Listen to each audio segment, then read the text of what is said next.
आश्चर्य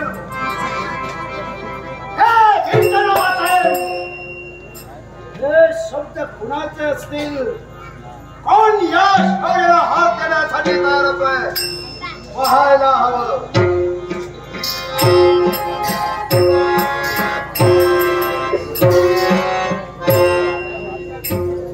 आश्चर्य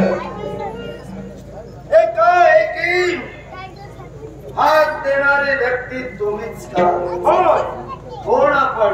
घटोत्कच पुत्र पांडव कटिकातील वीर रामाचा वेगवान.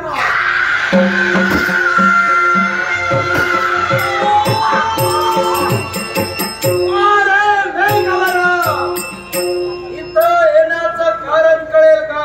एकच अश्वाची मुक्तता आणि अश्वाच्या मुक्ततेसाठी मेघवर्णाची पावलं प्राप्त पडली. हे मेघवर्णन अश्वबंधन केलाय तो माझ्या मुलानं.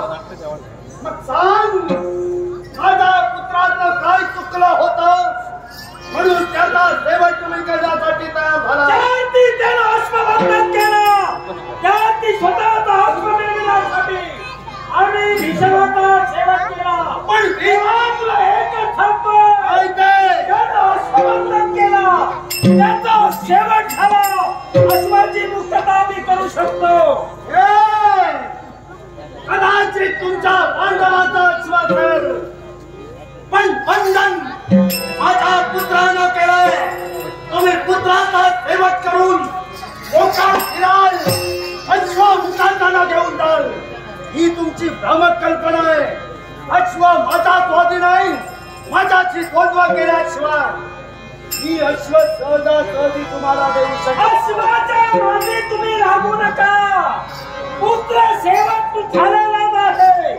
या मातेचा सेवक होण्याचा मात्रच अश्व मुक्त कर.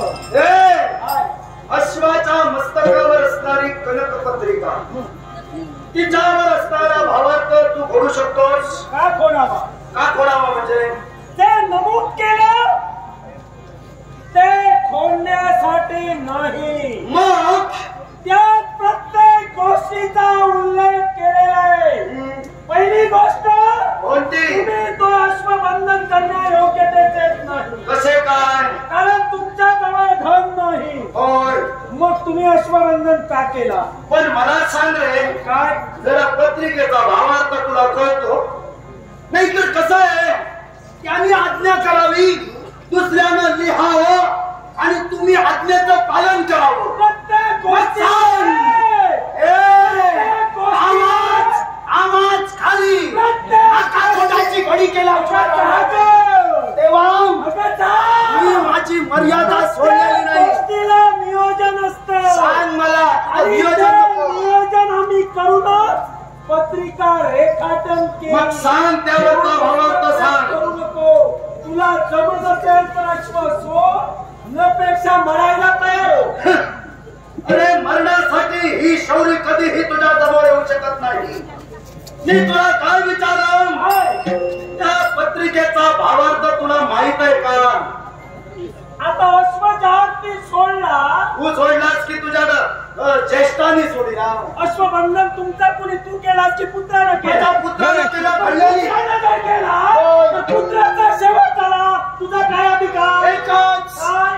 जो माझा पुत्र ज्याला मी जन्म देण्याचं कर्तव्य केलं, मरणाच्या दारात माझ्याकडून वचन घेण्याचं कर्तव्य केलं, आणि मी त्याला वचन दिलंय, तो अश्व ज्यानं माझ्या पुत्रानं बंधन केलंय तो मुक्त करणार नाही.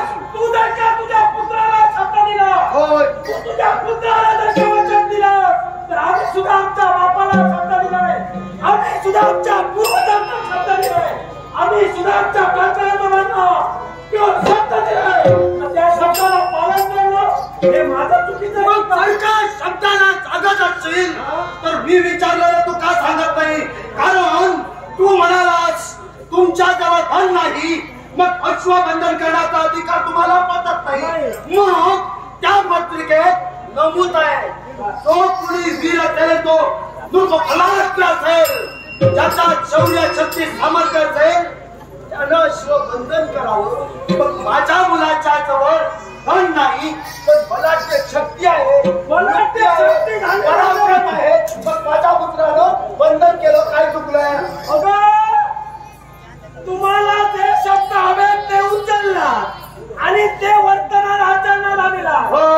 इतर गोष्टींचा विचार जर केला तर धन सुद्धा तेवढंच महत्वाचं आहे. हे तुम्हाला नसेल, आम्हाला करायचंय. गरज नाही. अरे धनाची जर का अपेक्षा होती तर तुमच्या तशा पत्रिकेत नमूद करायला ज्याच्याजवळ धन नाही त्यानं अश्वबंधन करू नका. आमच्याजवळ धन जरी नसलं तरी तुमच्या एका मजकुराला माझ्या पुत्रानं झेलण्याचं कर्तव्य केलं. शक्ती सामर्थ्य होतं म्हणून बंधन केलं. काय तुला? मला तर असं वाटतं पुत्रानं तुला अर्धवट पत्रिका सांगितली. मुळीच नाही. मग मुळीच जर नाही तर पत्रिकेत रेखाटन केलेलं आहे की ज्याच्याजवळ धन आहे त्याला अश्वबंधन करावं. तुमच्याजवळ जर धन नाही तर अश्वबंधन करायचं. एकाच गोष्टीसाठी तुम्ही वीराला दुसरा दिला. प्रत्येकाच्या पराक्रमाला जीवनाला कर्तव्य केलं. माझा पुत्र पराक्रमी आहे, माझ्या पुत्राला स्वाभिमान आहे आणि स्वाभिमानापोटी पराक्रमाला दिवसणाऱ्याला शासन घडलं पाहिजे. मला स्वाभिमान आहे, तो अवताराचा स्वाभिमान आहे आणि आम्हाला स्वाभिमान आहे, तो धर्माचा स्वाभिमान आहे.